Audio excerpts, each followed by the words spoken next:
събрание, в което горди с името и длъжността си се включват едни от най-мъдрите, образовани и уважавани българи. Избрани от народа, те са кнезовете, решени да пролеят кръвта си в името на по-добър живот и свобода, подготвят народа за съдбовния сблъсък на живот и смърт. Такива са събралите се под връшка чука българи. Цялото човечество има нужда от водачи, но ние се уповаваме на миналото. То трябва да бъде славно, поклонно почитано. Сега предлагам на вашето внимание самодейна възстановка на срещата на кнезовете и съидейниците им в Раковишки манастир за подготовка на въстанието.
Добри хора, че днес ще ми чуете.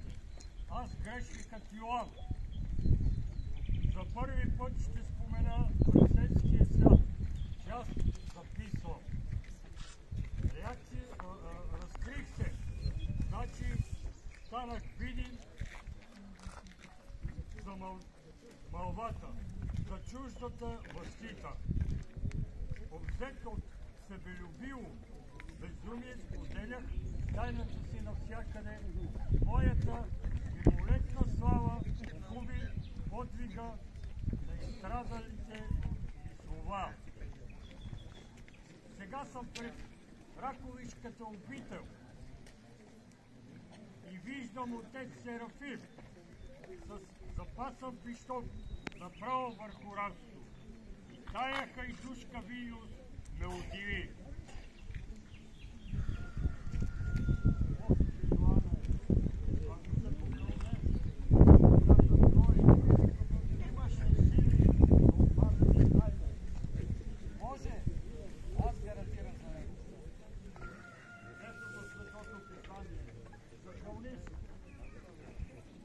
Ще опазя тайната. Заклех се. Дигаме бунт. За това сме се събрали. Край на робията. От утре ще мрем. Зная го вече. Всевишни и силни са думите. Но умееш да редиш. Приложат духа и облажват душата. Ето защо отвори широко очи, за да видиш добре. Напрегни ушите, за да чуеш всичко. После, ако е рекал Бог, го запиши. Нека се знае и помни, кога се е бунил Видинския санджак и как мъченически се е мряло по българско. Нямаме тази.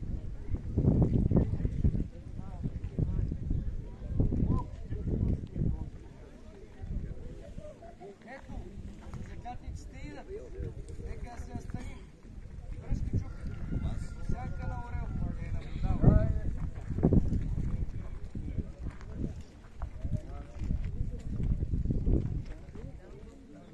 Да, Бог добро. Дай Бог добро.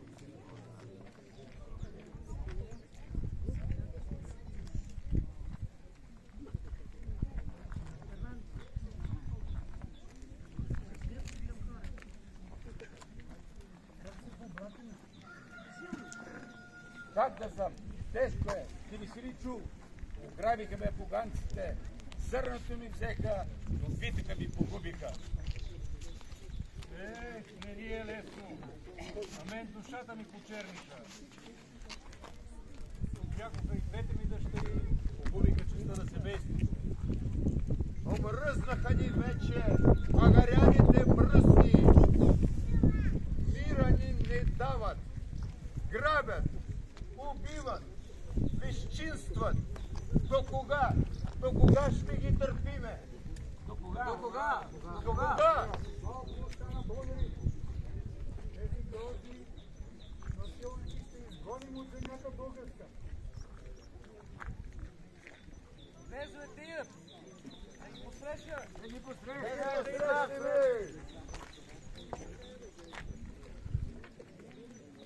Добре, добре.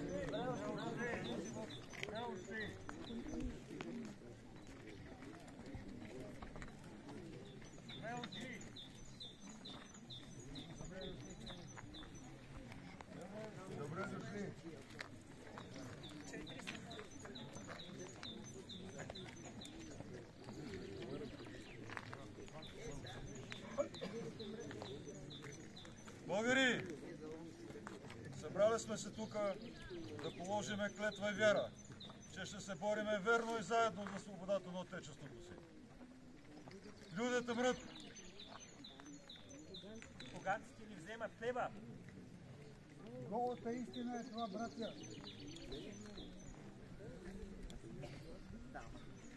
Време ни е нужно.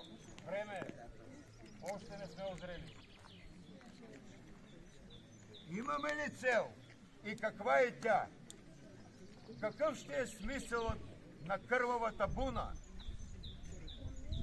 Да речем, че вдигнем всичките селени ей така. Ако седмиците ги разпискат, ще стане ужасно. Безсмислено е, братя, да се дигаме, ако нямаме дружност и организация. Български люди, събрали сме се да се свободим.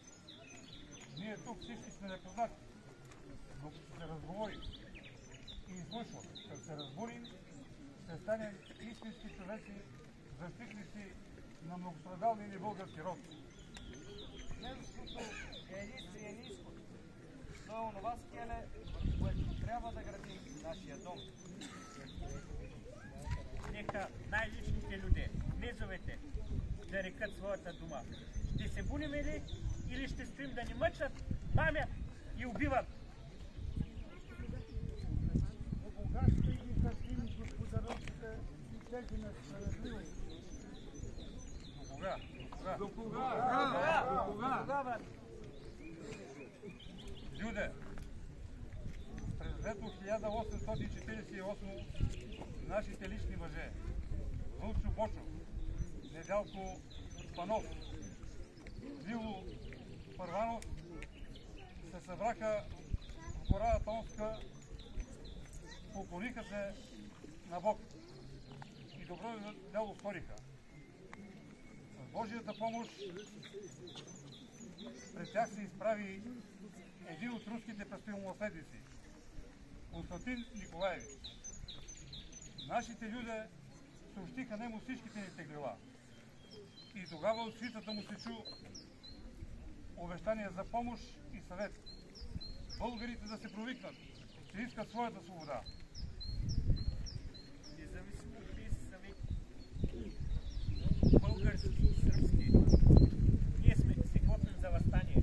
Затова сме се събрали тук, пред Раковишката обител Света Тройца. За да решим. Нека си изберем водачи и какво дело да има.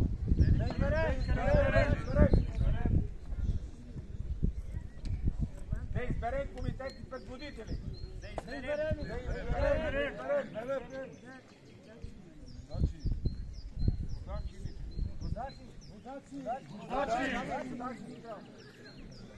Абе, момчета, следвайки душки дружини ще се свърши повече работа, отколкото една пороба на буна. Добре сме се събрали, поговорихме си, видяхме се Педалуване на Балкана. Скъпоклък, братя,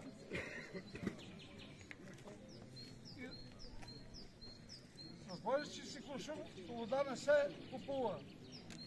Предутеле хваща гората и мъсти за проганата си чест, разбития живот, във възстанието всеки за всички отива, всички за свобода на България. Нали четохме писмото на Александър, сръбския крал. Всички усетихме неговия тънък намек и отложените обещания. Не дава пусти, не дава барут, само някаква надежда за помощ. Пък ако руския казак мине Дунава, то и сръбската войска щяла да дойде. Да се вдигнем за честа, за християнската вяра. Сетне да се дадем на сърбите, така може да ги увържем да ни помогнат. Не целият грях от възрастта си. Има свобода сръбска и тя си е тяхна. Има свобода българска и тя е нашата майка. Аз майка си не меня. Една отрова синца ни е породила, който се веля с страх да се постръпчи, да прескочи плета и там да се остане. То българска кръв зално се проля да и Белград, а ако носят Бога в сърцето си, нека да я върнат. Лошо отмина, братя. Да решаваме вече кой какво ще прави и да решим часа на буната. Откъде ще тръгнем? Къде? Оръжие! Оръжие! Трябва да се определим. Оръжие къде? Къде? Ние, баш кнезовете, ще извикаме кнезовете. Всеки от своята каза. Отдалече и полека ще ги подготви за готвената буна. А те от своя страна ще организират във всяко село комитети. Първо Станков, чрез своите тайни хора, ще обвърже тези комитети, както паякът изтрива своето мъртвило. Ще се превърнем в едно цяло. Братя, часът на възмездието дойде. Аз ви приканвам да отворим булата на Спасовден. Османците няма да очакват, че ще загърбим нивите си и работата си. Да ги изненадаме. Освен това, лято ще, горещо ще, удобно и просторно ще е да се мре. Как се, мила моя майно, любора зазорила, мила моя майно, любора зазорила. От тога се, мила моя майно, любойска завървяла, мила моя майно, любойска завървяла.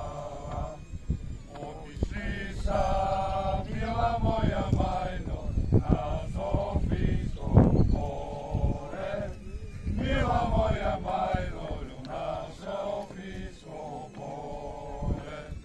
Кой да правят, мила моя майно, за Зорянско име, мила моя майно, за Христова вяра.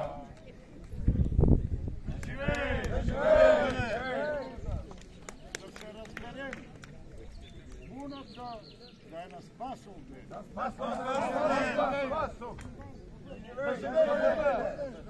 Да бъде! Решението е взето. Братя, ще отворим булата на Спасовден. Остава ни зимата, пролетта, малко лято. И после наедно всички ще време. Всеки от вас съобщи по селата, коя казаса, да намери баш кнезовете и старейки. Татуите, които ще ги питате, за да ги познаят са, имате ли за прода предел? Погледайте се, запомнете си. Вие сте скелето на великата тайна. От днес нататък сме равни. Пред делото, пред живете, пред смъртта. Аз съм Цоньо, от Накреш. Гъшлата ми е в края на селото. До нея има столетен орен. По това ще я познаете. Но внимавайте, че кучето не е много зло.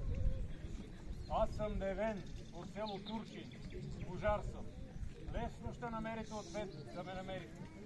Поради що ме търсите.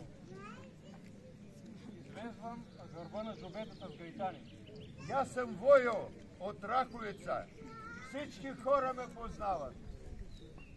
Аз съм Първо Станко, от Стакевци. Бях търговец на добитък и имах дюкян на чершията. А лъж верише, прехвърлих на зеци, а дюкяна оставих на брат си. Ако ви трябва за нещо, търсете. Аз съм Недялко Първанов и ще ви зачита предводителите. Предводителите да са Петко от Грамада, Цено Чурбаджи и Пуйо от Бойница, Стоян от Турчин, Петко от Орешец, Първо Станков от Стакевци, Отец Никола от Мемедовци, Гицо Пуилов от Брегово, Димитър Панов от Лом, Иван Кулин от Петковец, Марин Нейков от Василовци.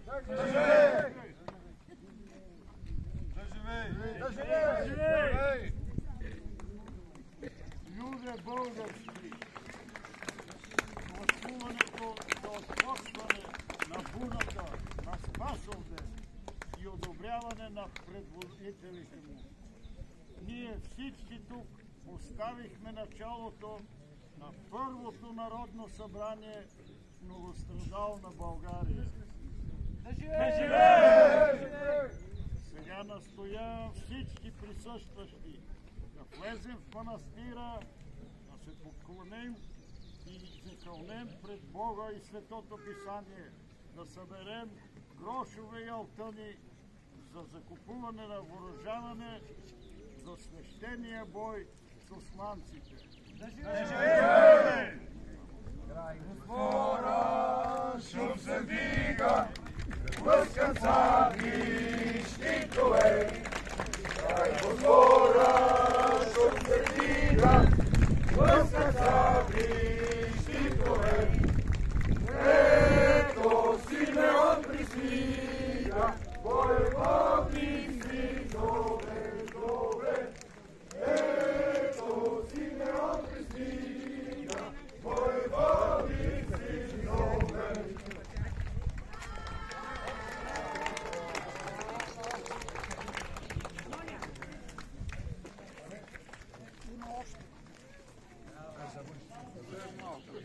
Завърши, къде? Завърши. Чакай.